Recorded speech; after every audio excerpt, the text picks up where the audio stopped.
Dia, boa tarde, boa noite, pessoal. A gente volta aqui para mais uma aula. Desta vez uma aula revisando a disciplina de Geografia, revisando as características do território brasileiro. E que características seriam essas? A gente vai falar um pouco sobre o relevo, o clima, a vegetação, os principais rios brasileiros e sua importância. Só que nessa aula vai ser um pouco mais rápido, como eu já falei, uma revisão. A gente já viu nas aulas passadas esse mesmo assunto, só que desta vez vai ser uma pincelada bem rápida, só para relembrar, e uma atividade, se eu não estou enganado, com 6 quesitos para responder, bem relacionado ao cotidiano de vocês, bem fácil de resolver, sendo que hoje, sendo 4/8, dia 11/8, provavelmente às 15 horas, se eu não estou enganado, eu ainda confirmo esse horário. A gente volta aqui para corrigir essa atividade sem falta. De hoje a uma semana, vocês vão ter que me entregar ela respondida. Me envia pelo zap, no privado, que eu dou uma olhada em todas as atividades. E no período da tarde, claro que eu recebi isso durante a manhã, no período da tarde a gente faz a correção, certo?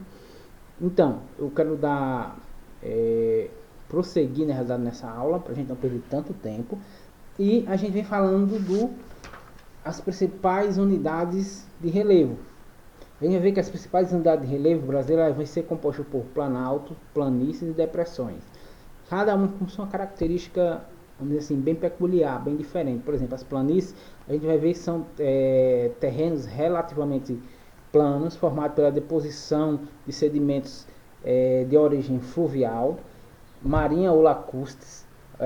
Isso a gente vai ver principalmente na região, por exemplo, do Rio Amazonas, como vocês têm na página de vocês, eu acho que é na página 23 do livro.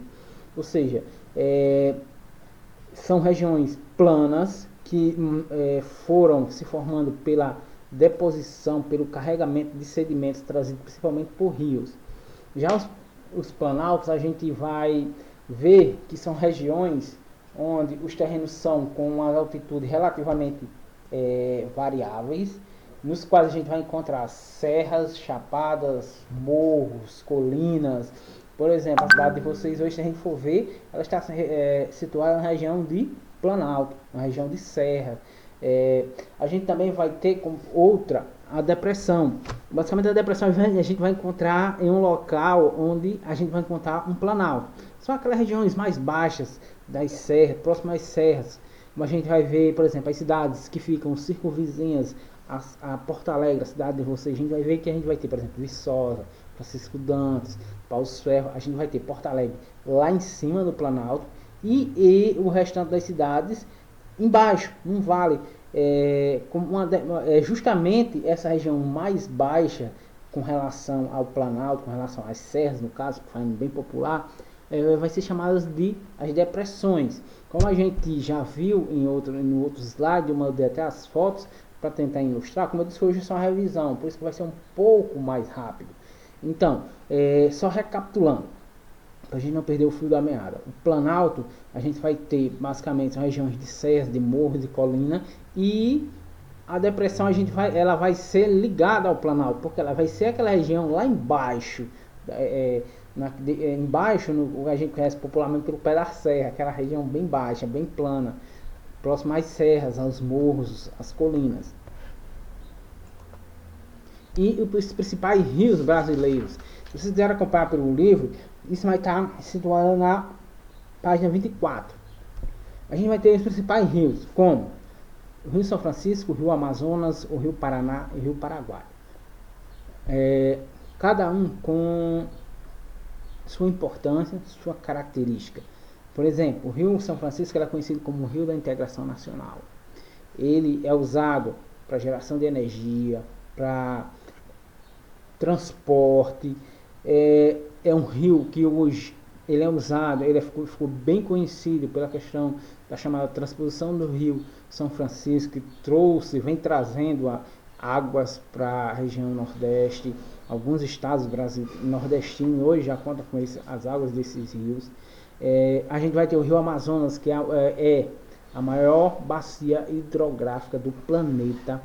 é gigantesco a quantidade de água que esse rio tem, deposita no mar em um dia. A gente vai ter o Paraná com sua importância pela questão da navegação, o Paraná como o Paraguai, também pela geração de usinas hidrelétricas, a geração de energia elétrica, ou seja, cada um tem sua característica peculiar, importante para determinada região onde eles se situam. E os climas. A gente vai ter os climas falando, a partir da página 26, os tipos de clima do Brasil. A gente tem vários. Eu destaquei três aqui os principais. Mas a gente vai ter, por exemplo, o clima equatorial, a gente vai ter o tropical, a gente vai ter o clima tropical semiárido, o tropical litorâneo, o tropical de altitude e o subtropical. Eu marquei esses dois aqui como uma forma de eu mostrar um pouco das principais características desses três. A gente vai ter o equatorial, que ele se situa basicamente nos estados próximos à linha do Equador. Se vocês prestarem atenção, até o próprio nome tem uma característica bem peculiar, equatorial. Se a gente ligar com a linha do Equador, tem até uma, vamos dizer assim, tem uma certa lógica desse nome. Então, ele vai afetar principalmente o estado da região norte do país. Já o semiárido, a gente vai ver em que regiões, principalmente a região que a gente mora, ele é o clima predominante. A região do semiárido, pegando a região do Rio Grande do Norte, basicamente boa parte, 80%, a gente pode dizer, com exceções de regiões do litoral, a gente vai ter o clima semiárido. E o subtropical, que a gente vai encontrar basicamente na região sul e parte do sudeste, principalmente em regiões onde as temperaturas são bem baixas, regiões serranas da região, na região sul e sudeste do nosso país. Ela é marcada principalmente por épocas de verões chuvosos e quentes, e invernos bem rigorosos, ou seja, invernos com temperaturas bastante baixas. E os tipos de vegetação, a gente vai ter diversas, como por exemplo, a gente vai ter a vegetação, a floresta amazônica, marcada por grandes árvores, a Mata Atlântica, situada principalmente próximo ao litoral de todo o país. Hoje, praticamente, se eu não estou enganado, a gente tem menos de 25%, não, ou melhor, menos de 15% da Mata Atlântica que tinha na época do descobrimento. A mata de pinhais, o cerrado, a gente vai ter a caatinga, que é a vegetação predominante aqui onde a gente vive, e o complexo do Pantanal, que possui diversos tipos de determinadas vegetações, por isso o nome complexo, são várias. E só pegando aqui a parte da gente, como eu já falei, a gente está na região onde se predomina a vegetação da caatinga, sendo que na região que vocês moram, ou a cidade de vocês, ela vai ter, vamos dizer assim, o privilégio de ter outro tipo de vegetação. E essa vegetação que eu vou falar agora, a gente só vai encontrar basicamente no litoral, que é justamente a Mata Atlântica. Hoje, a região da chamada Mata da Bica, em Porto Alegre, é uma região onde concentra vestígios da Mata Atlântica. Ela é bastante rica, tanto que vocês olharem, ela vai destoar, ela vai diferenciar do restante da vegetação próxima à cidade de vocês, onde vai ter árvores de, vamos dizer assim, portes médios a grande, com copas bastante elevadas, bem, vamos dizer assim, destoa bem da realidade de toda a região.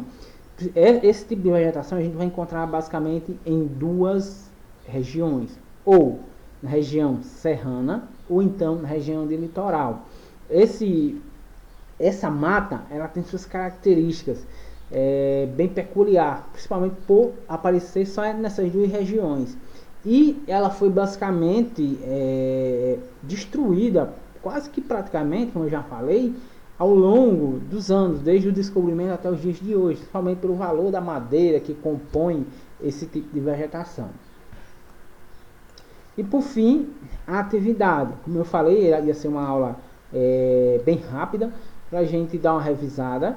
E a próxima aula, dia 11, a gente volta para corrigir essa atividade e tirar qualquer outra dúvida. Enfim, vocês vão responder essas 6 quesitos, levando em consideração a cidade de Porto Alegre. Então nós podemos dizer que ela está localizada em qual tipo de relevo? Quem assistiu a aula vai saber responder. Novamente levando a cidade de Porto Alegre em consideração, mas só que agora olhando para as cidades vizinhas. Podemos dizer que as cidades como Viçosa, Francisco Dantas e Paulo dos Ferro estão localizadas em quais tipos de relevo, ou qual tipo, se eles fazerem parte de um mesmo tipo de relevo. E qual rio brasileiro tem a maior bacia hidrográfica do planeta? A próxima é: qual rio é conhecido como Rio da Integração Nacional e para que este rio é utilizado? E em que região você mora? Qual tipo de clima predomina? E por último, quais tipos de vegetação podemos encontrar na sua região e na sua cidade? Bom, pessoal, fica um abraço, até a próxima aula, ou melhor, até dia 11, se Deus quiser, no horário das 15 horas, se eu não estou enganado, mas tenho quase certeza que não. E um abraço, como eu já disse, e até a próxima.